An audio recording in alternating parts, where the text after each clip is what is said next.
हुसैनी ब्राह्मण भी होते हैं। तो मैंने कहा कि जो आप कह रहे हैं वो ठीक है, लेकिन मैं ऐसा नहीं मानता। तो उन्होंने कहा साहब आप कैसा मानते हैं? तो मैंने कहा मैं ऐसा मानता हूं कि ब्राह्मण जो होता है वो हुसैनी ही होता है। क्यों होता है? क्योंकि हुसैनी होना किसी एक दीन का मसला नहीं है, किसी एक खास मजहब का मसला नहीं है, किसी एक कौम का, किसी एक जात का मसला नहीं है। हुसैनी होना अगर किसी एक दीन का, धर्म का, मजहब का मसला होता तो फिर ब्राह्मण हुसैनी क्यों होता? हुसैनी होना सच का मसला है, हुसैनी होना हक का मसला है, हुसैनी होना जुल्म के खिलाफ आवाज उठाने का मसला है, हुसैनी होना जो जुल्म के खिलाफ आवाज उठाने की हिम्मत करेगा वो दुनिया में किसी जाति में, किसी धर्म में, किसी मजहब में, दुनिया के किसी कोने में, किसी भी कोख से पैदा हो, वो हुसैनी कहलाएगा। क्योंकि हुसैनियत का ताल्लुक न दीन से है न धर्म से। अगर ऐसा होता तो हजरत इमाम हुसैन अलैहिस्सलाम ये न कहते कि मेरे जैसा तेरे जैसे की।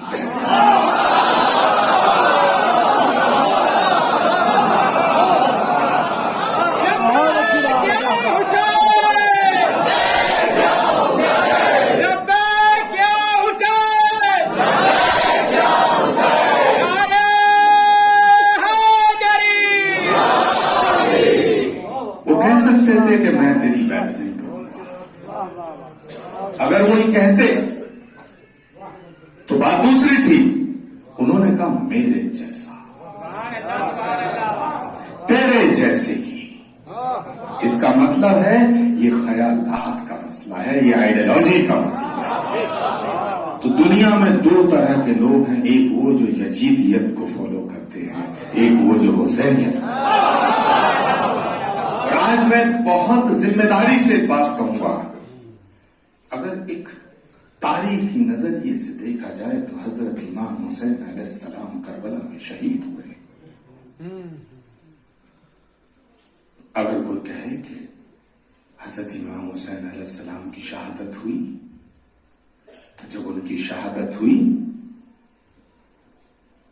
तो यजीदियत को मानने वाले कह सकते हैं कि जीत यजीद की हुई, लेकिन दुनिया में एक आदमी अगर तुम्हें कोई मिल जाए जो कह दे कि करबला में जीत यजीदियत की हुई, यही हुसैनियत की सबसे बड़ी जीत है। और आज जो लोग हजरत इमाम हुसैन की शहादत को थोड़ा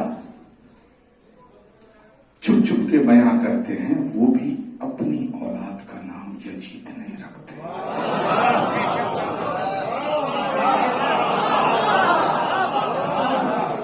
तुम्हें गली गली में, शहर शहर में, गांव गांव में, घर घर में हुसैन मिल जाएंगे, लेकिन चिराग लेके ढूंढने से तुम्हें कोई यजीद नाम का नहीं मिल सकता। ये इसलिए मैं आपसे बात कर रहा हूं, ये बातें जो मैं आज कर रहा हूं, क्योंकि जो दुनिया में, मैं अक्सर ये कहा करता हूं हसन भाई कि राजा दशरथ के पुत्र राम, बड़ी जिम्मेदारी से बात कर रहा हूं कि राजा दशरथ के पुत्र राम भगवान ना कहलाते अगर बजरंग बली ना होते। बड़ी जिम्मेदारी से बात कर रहा हूं। राजा दशरथ के पुत्र राम भगवान ना कहलाते अगर बजरंग बली ना होते। और माफ करना, इस्लाम पूरी दुनिया में न फैलता जो मौला अली ना होते।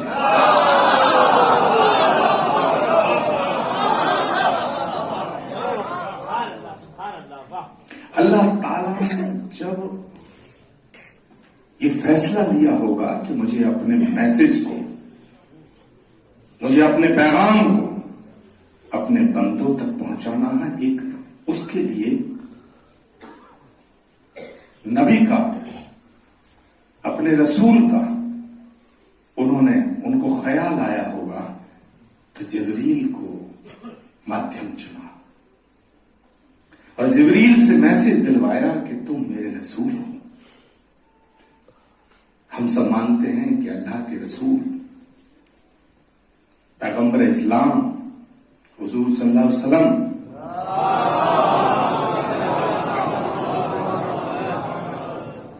सब मानते हैं, लेकिन अल्लाह ताला ने जिब्रील की मार्फत मैसेज दिया कि तुम मेरे रसूल हो और ये दुनिया को पैगाम दे दो। सब मानते हैं, लेकिन जिस पैगाम को अल्लाह के रसूल ने गदीर के मैदान में खुद दिया, उसे मानने के लिए शर्माते हैं। अब एक बात आपके बीच में रख के जाऊंगा कि अल्लाह ने अपने रसूल को चुना, लेकिन अल्लाह ताला ने अपने रसूल के लिए, उनकी परवरिश के लिए जिस घर को चुना, एक सवाल खड़ा होता है कि हम अल्लाह की इबादत करते हैं, रसूल से मोहब्बत करते हैं, लेकिन क्या हम अल्लाह की इबादत तब तक, क्या हमारी इबादत कंप्लीट हो सकती है अगर हम उसके रसूल से मोहब्बत ना करें? अल्लाह की इबादत तब तक मुकम्मल नहीं होती जब तक उसके रसूल से मोहब्बत ना करें। लेकिन क्या तुम रसूल तक पहुंच सकते हो अगर जिनको तुम्हारा रसूल मोहब्बत करता है उनसे मोहब्बत ना करो? क्या तुम रसूल को समझ सकते हो, रसूल तक पहुंच सकते हो जिन्हें तुम्हारा रसूल अपने कंधों पर लेके घूमता है? रसूल ने किसको चुना? अल्लाह के रसूल ने उस घर को चुना। सबसे ज्यादा मोहब्बत अल्लाह के रसूल करते हैं अपनी बेटी से, अपनी बेटी को जिसको सौंप दिया। मैं आज ये बात बहुत जिम्मेदारी से कहना चाहता हूं कि अगर आपको अल्लाह ताला की इबादत करनी है तो रसूल से मोहब्बत करनी पड़ेगी, और अगर रसूल से मोहब्बत को मुकम्मल करना चाहते हो तो तुम्हें अबू तालिब के घर से गुजरना पड़ेगा।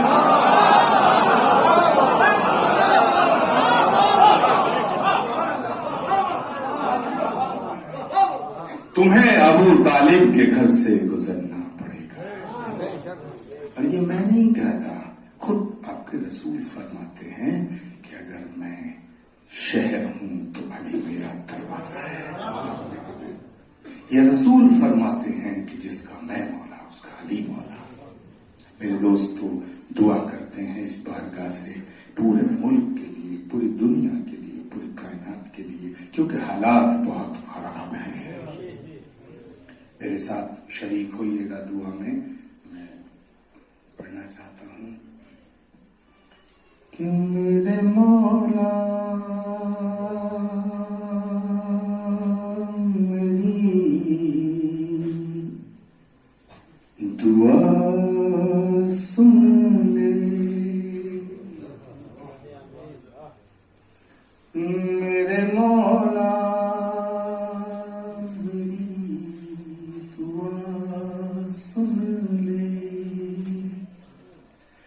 मेरे मौला मेरी दुआ सुन ले, दिल से निकली हुई सदा सुन ले।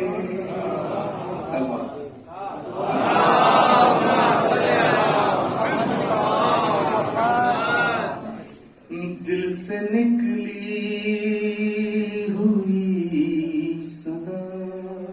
सुन ले, मुश्किलें हद से बढ़ गई मौला,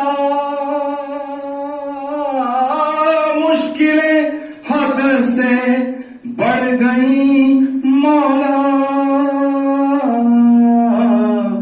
तू है मुश्किल कुशा जरा सुन, मुश्किल कुशा जरा सुन ले, मेरे मौला मेरी दुआ सुन ले। बहुत से लोग आचार्य प्रमोद कृष्णन, तुम मुसलमानों के प्रोग्राम में बड़ा जाते हो। मैंने उनसे कहा, वह अकल के अंदर में इंसानों के प्रोग्राम में।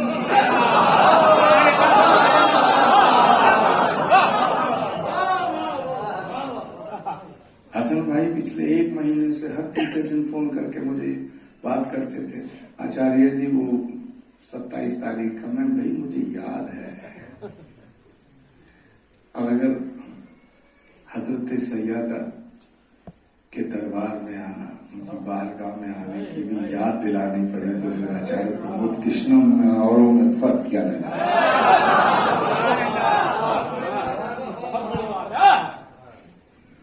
कि दरे हुसैन पर आते हैं हर ख्याल के लोग, दरे हुसैन पर आते हैं हर ख्याल के लोग, देहात का मरकज है।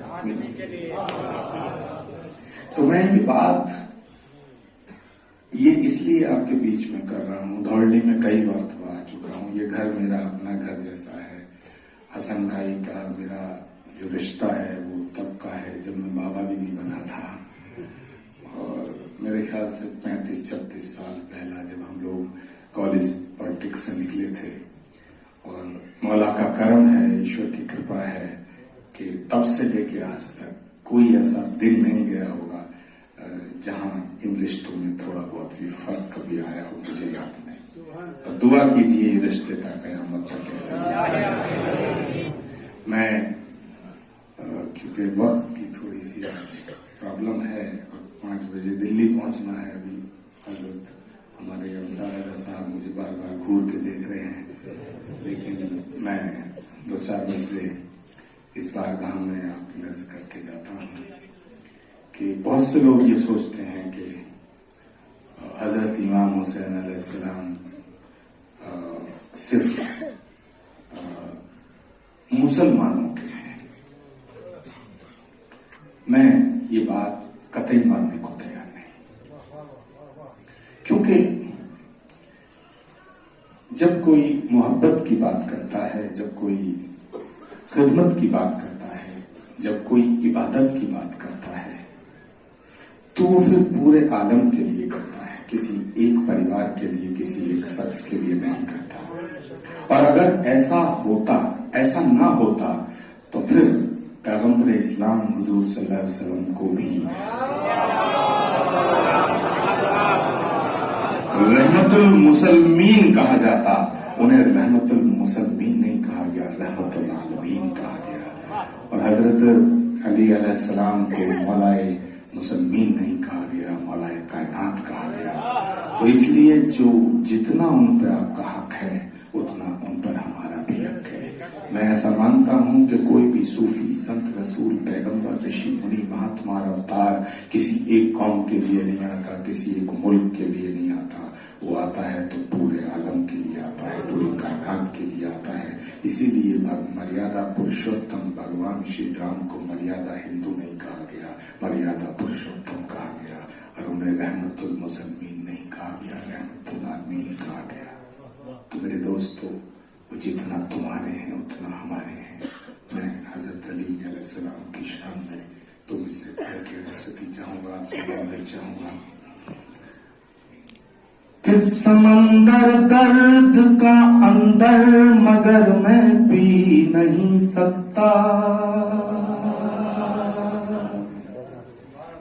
समंदर दर्द का अंदर मगर मैं पी नहीं सकता। लगे हों लाख पहरे पर लबों को सी नहीं सकता। आपकी दुआओं में पूरा आपने जो हजरत हमारे अंसार राजा साहब को सुना तो बहुत नवाजा, बड़ी दुआएं दी। तो मेरे लिए भी कंजूसी मत बरतिएगा कि समंदर दर्द का अंदर मगर मैं पी नहीं सकता। लगे हों लाख पहरे पर लबों को सी नहीं सकता। एक एक हाथ खड़ा हो जाए तमाम आशिक अली जितने यहाँ बैठे हुए हैं। लगे हों लाख पहरे पर लबों को सी नहीं सकता। अली वाला अली के इश्क की ये दास्तां सुन लो, न हो जिक्र अली तो फिर ये बंदा जी।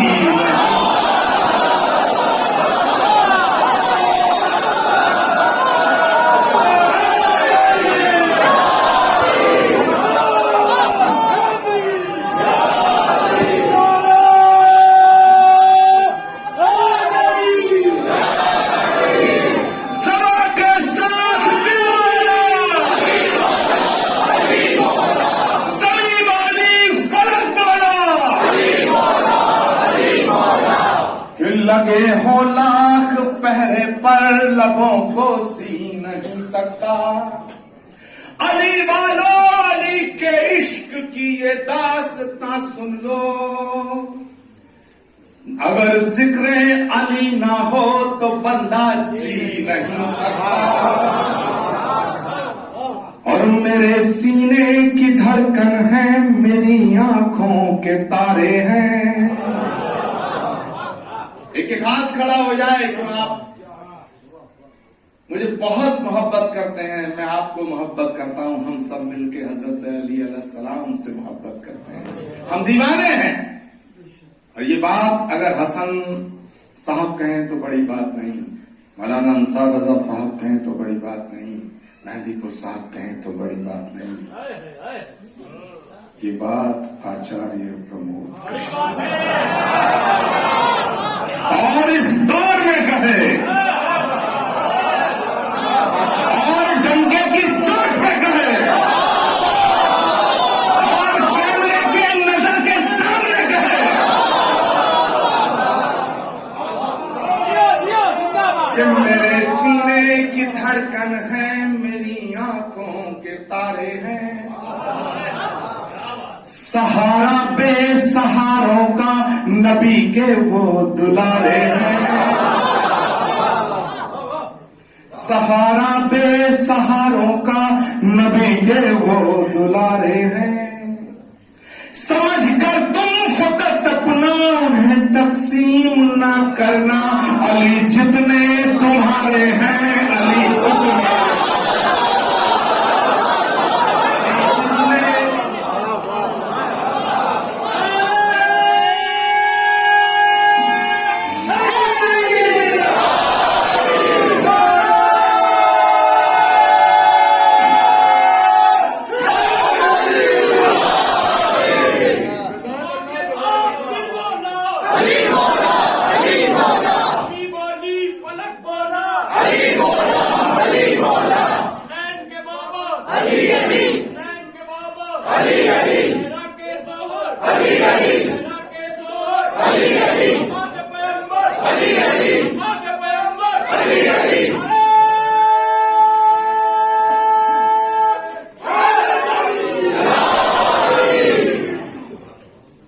मुझे एक बात पे बड़ी हैरानी होती है हसन अहमद साहब कि पैगंबर ने जो आहिस्ता से कहा वो सबको याद रहा।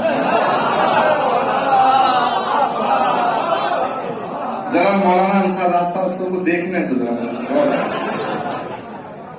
कि जो पैगंबर ने बड़े आहिस्ता से कहा वो सबको याद है, और जो चिल्ला करके गदीर के मैदान में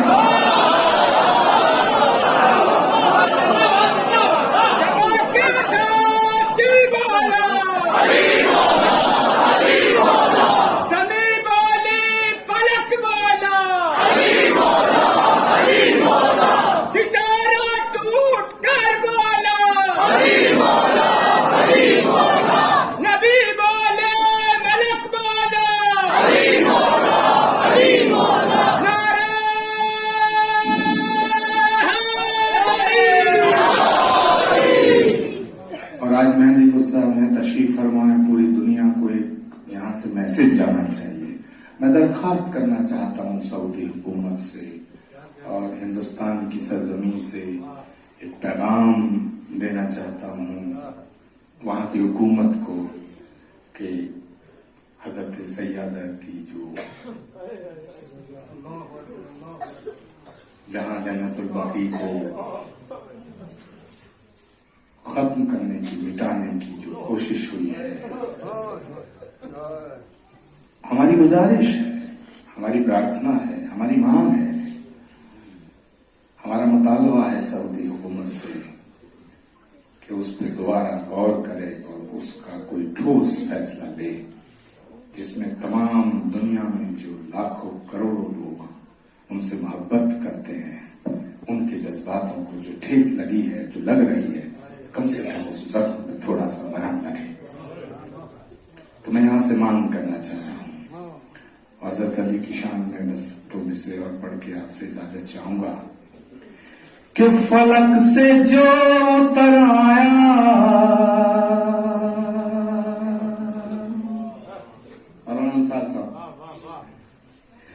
फलक से जो उतर आया। मैं अक्सर कहता हूं कि मौला कायनात हज़रत अली अलैहिस्सलाम के बारे में जितना कहा गया है वो कम था, जितना कहा जा रहा ये कम है, और जितना कहा जाएगा वो कम होगा।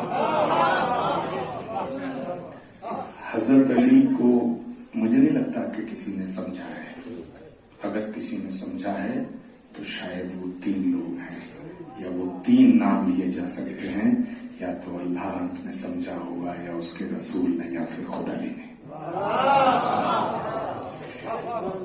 मैं पढ़ रहा हूं साहब, आपकी दुआओं की जरूरत है कि फलक से जो उतर आया जमीन का वो सितारा है।